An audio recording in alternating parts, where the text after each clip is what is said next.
예, 과거로 미래를 제한하지 말라. 과거로 미래를 제한하지 말라라는 제목으로 하나님 말씀 증거하도록 하겠습니다. 성경은 전체적으로 다 반전 드라마입니다. 이렇게 다 뒤집히는 거거든요. 그런데 특별히 룻기는 반전 드라마의 뭐 대표적인 예라고 생각을 합니다. 처음에는 가족이 고통으로 시작을 했습니다. 그런데 마지막에는 은혜와 승리로 끝이 납니다. 그 미약하고 또 아픈 그 여자들만의 과부들의 이야기로 시작되었습니다. 그 나중에는 뭐 욥기서에 나온 친구의 표현에 하면 창대해졌죠. 미약하지만 창대해지는 거. 기쁨과 해피엔딩으로 끝나게 되었다는 것입니다.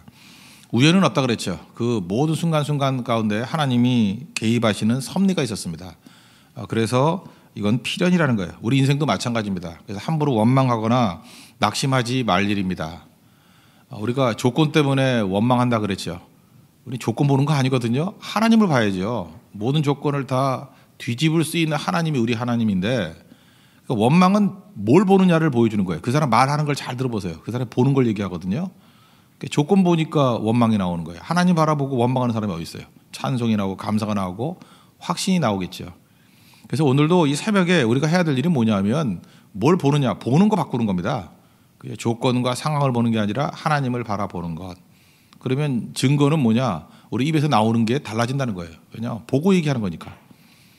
오늘도 룻기를 통해서 우리가 잘 안 보인다 그러는 하나님의 손길을 바라보라는 것입니다. 이걸 보고도 원망하겠니? 그죠? 우리는 지금 하나님적인 시각에서 룻과 나오미의 변화를 보잖아요. 이게 우연이냐? 아니라는 거예요. 하나님께서 섭리의 손길로 이끌어 가시는 필연이다. 우리도 마찬가지라는 거예요. 이 능력까지 일어설 수 있는 하나님의 종 되기를 바랍니다. 4장에서 우리에게 보여주는 건 뭐냐면 하나님께서는 우리의 현실을 바꾼다는 거예요. 그리고 하나님께서는 우리의 미래를 바꾼다는 거예요. 과거 아니라는 거예요. 이 룻과 나오미의 얘기는 과거가 암담하다는 거 아니에요? 아무리 암담한 과거를 할지라도 현실을 바꾼다. 그래서 현실의 회복. 그리고 미래는 어떻게 바꾸느냐 하면 과거가 미래를 제한하지 못한다는 거예요. 미래는 무한 가능성이 있다는 거예요. 하나님께서 이렇게 우리의 현실을 구원시켜 주시고 미래를 제한 없이 열어주신다. 이게 마지막 4장에서의 메시지입니다. 첫 번째는 하나님이 우리 인생을 현재 회복시켜 주신다는 것입니다. 앞부분에 보면은 이제 고엘이라는 그 제도가 나오는데, 그래서 이제 기업 물을 자 그러죠. 이 고엘이라고 성경에는 없어요. 고엘이란 말이. 기업 물을 자 이걸 고엘이라 그런다고요. 히브리 단어 요거 정도는 알 필요가 있어요. 고엘. 여기서 예수님의 그 십자가의 대속이론의 상당 부분이 나오는 거예요. 그래서 룻기가 그래서 중요한 겁니다. 이 고엘이라는 건 뭐냐면 기업 물을 자 이렇게 표현하는데, 이게 이스라엘에 있던 독특한 제도였는데 뭘 잃어버렸어요. 잃어버렸는데 내 힘으로 찾을 길이 없습니다. 그럴 때 다른 사람이, 특별히 친척인데 대가를 치르고 회복시켜 주는 거예요. 이렇게 대가를 치르고 회복시켜 주는 것이 네 가지가 있는데, 그 첫 번째는 반드시 대가가 필요한 거예요. 여기도 보면 아무개라는 사람이 나오죠. 여러분들이 이런 아무개 같은 인생 되지 마십시오. 아무개에게 가서 너 물을래 그랬더니 그냥 뭐 좋은 거 받을 줄 알고 오케이 그랬다고요. 근데 너 희생과 대가를 치러야 돼 그랬더니 너 네가 다 해. 잘 보세요. 희생과 대가를 거절하는 백성에게는 하나님의 유업이 없어요. 그렇잖아요. 이 많은 것들이 이게 부어지게 될 사람이 희생과 대가 거기서 걸리는 거예요. 우리도 마찬가지예요. 좋은 것만 따라가면 여러분 분명히 나쁜 곳으로 갑니다. 왜냐하면 하나님의 거룩한 것은요, 하나님의 능력이 있는 것은 반드시 희생과 대가 그 너머에 있거든요. 그러니까 뭘부터 가르쳐야 돼요? 그 좋은 것으로 가기 위한 통로를 넘어가기 위한 능력, 희생과 대가를 치르는 법을 배워야 돼요. 그 길로 가는 길을 몸에서 체득해야 된다는 것입니다. 아무개 같은 인생 되지 마시고 보아스 같은 인생이 되십시오. 여기 네 가지 정도 이게 회복이 되는 게 있는데, 뭐 대표적인 게 땅이죠. 그 유업에 땅이 있었는데 이게 돈이 없어서 넘어가게 돼 있어요. 그럼 돈 주고 사서 자기 집 하나, 자기 가문의 땅으로 유지시키는 거예요. 땅. 또 하나가 이제 자손 없이 죽잖아요. 그러면 고엘이 되면은 결혼해서 이렇게 아이를 낳잖아요. 그럼 자기 아이가 아니에요. 그 사람, 그죠? 그 집안의 대를 이어주는 거예요. 그죠? 뭐 그렇게 되는 게 자녀고, 그 다음에 세 번째는 뭐 별로 잘 안 나오지만 그 자기가 살해당했잖아요. 이렇게 죽었잖아요. 죽었으면 대신 복수해 주는 거. 이걸 피해 복수자라 그래요. 이게 또 고엘이에요. 대신 죽은 사람이 복수할 수는 없잖아요. 그러니까 복수해 준다는 개념. 그리고 네 번째 권리예요. 권리. 잃어버린 권리를 뭐 대표적인 종이 된 거거든요. 종이 되었을 때 사서 풀어주는 거죠. 이거를 이제 대속이라고 표현하는데 이게 다 고엘이에요. 이 네 가지. 땅, 그 다음에 자녀, 대를 잇는 거, 그 다음에 복수하는 거, 그 다음에 권리인데 종에서부터 사서 해방시키는 거. 이런 거에 이제 고엘 제도가 쭉 있었다는 것입니다. 그래서 고엘이라는 단어가 신약에 와서는 그냥 잘 모르겠으면 구속자라 그러면 돼요. 구속자 예수님 할 때 구속자가 그게 고엘입니다. 고엘. 돈 주고 사서 이렇게 해방시켜 준다는 뜻이에요. 고엘이 되기 위해서 조건은 뭐냐 하면은 일단 친척이어야 돼요. 이게 친척이어야 되고, 두 번째는 능력이 있어야 되고, 제일 중요한 거는 자원하는 마음이죠. 자원하는 마음이 뭐예요? 그 희생과 대가를 치르는 거예요. 자원하는 마음, 이런 조건이 있어야 된다는 것입니다. 이 조건 다 맞는 게 누구예요? 우리의 고엘이 누구예요? 예수님이죠. 예수님은 우리를 자녀 삼으시고, 그죠? 그 다음에 능력도 있으시고, 자원하는 마음, 스스로 우리를 위해서 피 흘리셨잖아요. 그래서 예수님께서 피로 사셨다 그럴 때 그 고엘로서 대가를 치른 게 신약 성경에 보면 두 가지가 나와요. 그래서 예수님이 값 주고 사신, 이게 대가를 치른 거, 이거 굉장히 귀중한 건데 두 가지예요. 하나는 교회라 그랬고, 또 하나는 여러분 한 사람 한 사람 성도예요. 그 에베소 장로들과 헤어졌을 때 표현이 이렇게 나와요. 사도행전 20장 28절에 보면은 자기 피로 사신 교회를 보살피게 하셨느니라 이렇게 돼 있어요. 교회를 그냥 표현하지 않고 예수님의 피로 사셨대요. 피로 사셨다는 거야. 피를 흘려서 대가를 치르시고 고엘했던 고엘, 이 구속, 리뎀션, 구속된 곳, 그게 교회예요. 그래서 함부로 교회를 건들면 그래서 죽는 거예요. 그래서 교회는 일반 단체하고 달라요. 예수님이 피 흘려 사신, 피로 사신 교회예요. 그래서 교회를 대적하지 않는 거예요. 그죠? 교회 귀하게 여기고, 교회를 사랑하면 예수님이 사랑하는 거예요. 예수님이 가장 귀하게 여기는 거니까. 또 하나 고린도전서 6장 20절을 보니까 우리 한 사람 한 사람의 성도예요. 값으로 산 것이 되었으니 그런데 너희 몸으로 하나님께 영광을 돌리라. 우리가 어느 정도 존재냐면 값으로 사신 예수님이라는 가치예요. 그래서 예수님이 피값으로 사신 게 교회고, 피값으로 사신 게 우리 성도 한 사람 한 사람.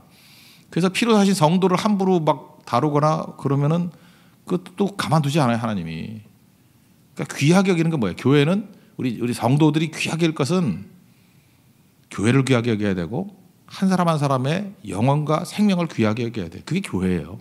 왜? 예수님이 귀하게 여겼기 때문에. 예수님이 고엘 하신 게 그거니까. 그게 교회라는 것입니다. 그런데 이 아무개는 그걸 다 버리고 떠나가니 얼마나 어리석은 자가 되었겠습니까? 그 보아스가 이렇게 고엘, 기업 부를 자가 되어서 회복시켜주는 게 뭐예요?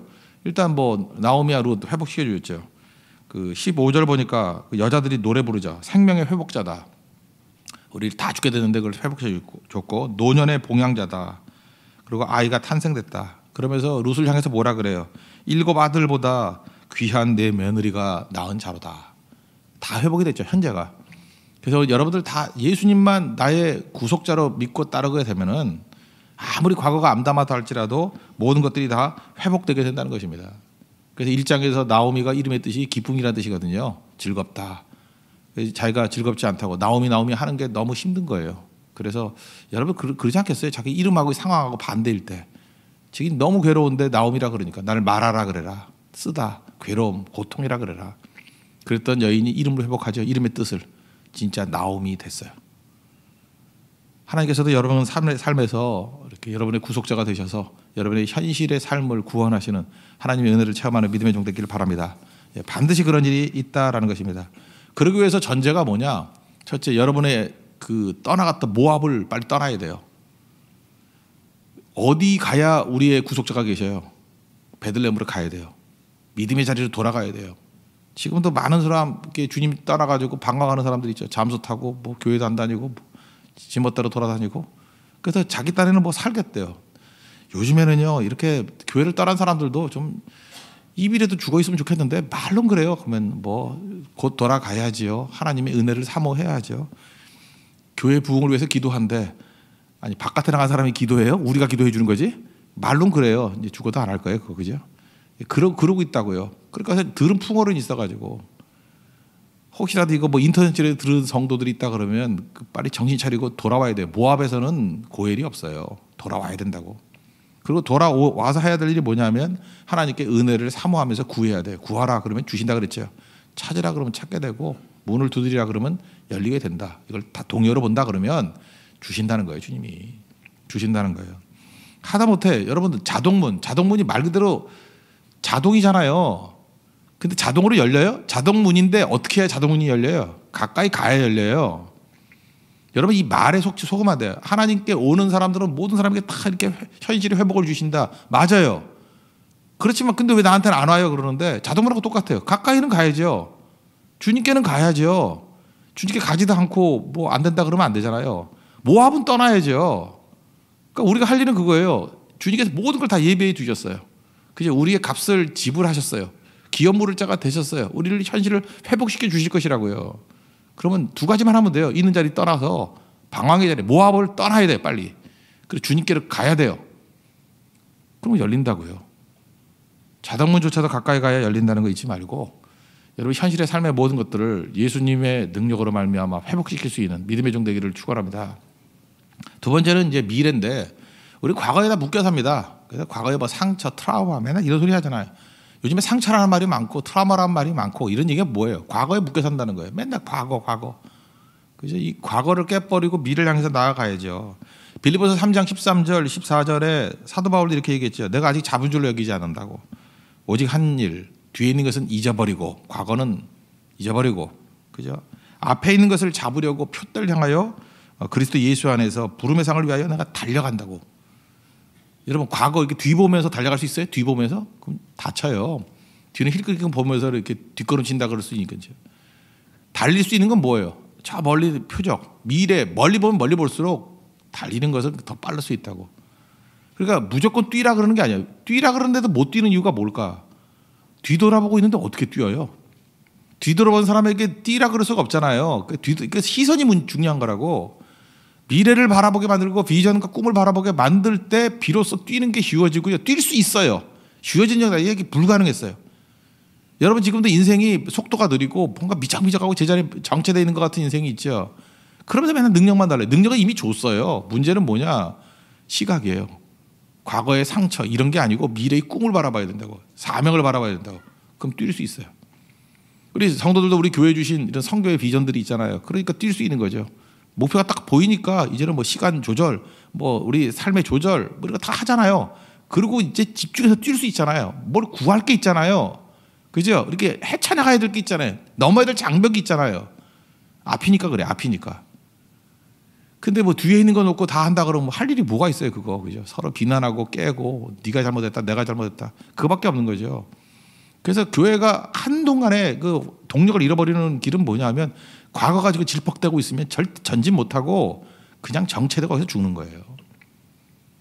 빌립보서 3장 14절 말씀 잊지 말고 표대를 향해서 나아갈 수 있는 우리 하나님의 거룩한 백성 되기를 바랍니다. 그래서 과거를 제한하지 않았다는 건 뭐냐면 다 뒤집힌다는 거예요. 여기서 보아스와 결혼해가지고 아들을 얻었어요. 이름이 오벳인데 오벳이라는 이름의 뜻이 뭔지 아십니까? 섬긴다는 뜻이에요. 섬기는 자. 이름이 참 좋죠. 그래서 보아스의 아들이 오벳인데 오벳이 꼭 예수님의 모습하고 너무너무 유사하죠. 그렇죠? 예수님이 이 땅에 오셨을 때의 목적이 뭐예요? 마가복음 10장 45절 같은 데 보니까 인자가 온 것은 섬김 받으러 온 것이 아니라 섬기러 왔다. 그게 오벳이에요. 섬기러 왔다. 그리고 섬김의 내용이 뭐예요? 많은 사람의 대성물로 주려고 왔다. 그게 오벳이에요. 그러니까 이거 읽는 순간에 이스라엘 사람들은 딱 느낌이 오죠. 아, 이게 보아스의 아들 오벳. 이 오벳이라는 건 굉장히 의미 있는 얘기거든요. 이게 태어날 수 없는 애잖아요. 근데 오벳이라는 애가 태어난 거죠. 그죠? 그래서 오벳이 태어나는 게 기적이잖아요. 거의. 이게 말도 안 되는 가장 고귀한 보아스, 가장 비천한 룻. 그죠? 이게 말도 안 되는 데서 태어나는 게 오벳인데 그가 이름의 뜻이 섬기는 자라는 거예요. 그 예수님의 모습에서 이걸 보는 거죠. 예수님이 이렇게 섬기러 왔다라는 것입니다. 족보 한번 보겠습니다. 18절부터 보면은 여기 베레스의 족보라고 나오죠. 베레스 이게 지금 하나님께서 과거에 얽매이지 않고 여기서 과거에 약간은 우리가 생각하는 쓰레기들을 모아놓은 거예요. 그죠? 이게 과거에 이런 자들이었는데 이 메시아의 족보가 됐다는 거예요. 그걸 보여주는 거예요. 룻기는 다윗 왕가의 족보가 됐다는 거예요. 베레스가 누구예요? 그의 아버지는 유다예요. 유다. 야곱에게 12명의 아들이 있었는데 네 번째 아들이 유다였어요. 근데 유다는 지금 베레스가 어디서 태어나느냐면은 쌍둥이를 낳았는데 자기 며느리 다말하고의 사이에서 태어난 애예요. 그죠? 다말하고. 그러니까 이 베레스 이게 사실 너무 부끄러운 거 아니에요? 말도 안 되는 얘기죠. 시아버지하고요. 그 아들이 죽었어요. 죽었더니 이 여자가 되게 적극적인 여자야. 창녀같이 분장을 해가지고 시아버지 사이에서 아이를 낳은 거라고. 쌍둥이 낳는데 그 중에 하나가 베레스예요. 그래서 베레스의 개보다, 베레스의 족보다 이렇게 말하는 순간에 아, 하나님께서 과거에 어떠한 존재를 할지라도 다 뒤집을 수 있구나. 이걸 지금 보여주고 있는 거예요. 룻기라는 자체가 모함 여인이잖아요. 이 확인도 뒤집을 수 있구나.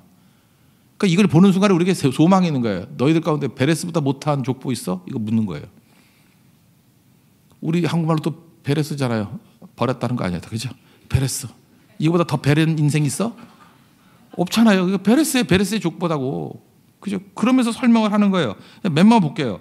여기 보니까 살몬이라고 나오는데 사도행 그래도 여러분 마태복음 읽죠. 마태복음 1장 5절 보니까 그 족보 나오잖아요. 그래서 어떤 사람은 마태복음 1장이 너무 힘들다고 이게 뭐 산부인과 복음이냐고 뭐 누가 낳고 나오는데 그 낳고를 보면요. 1장 5절에 살몬은 라합에게서 보아스를 낳고 살몬은 라합에게서 보아스를 낳고 그러니까 여기 살몬이 나오죠. 20절에 살몬의 부인이 누구예요? 라합. 여리고 기생 라합. 여호수아서 나오잖아요. 여리고 기생 라합이 살몬하고 결혼해서 누굴 낳았어요? 보아스를 낳았어요. 그래서 보아스 엄마가 누구예요? 라합. 이 보아스는 재밌어요. 엄마는 라합. 출신이 뭐 이렇게 자랑스러운 거 아니고. 부인이 룻. 그죠? 룻이 누굴 낳았어요? 오벳을 낳았어요. 오벳이 또 유명한 사람이죠. 그 오벳의 아들이 누구예요? 이세.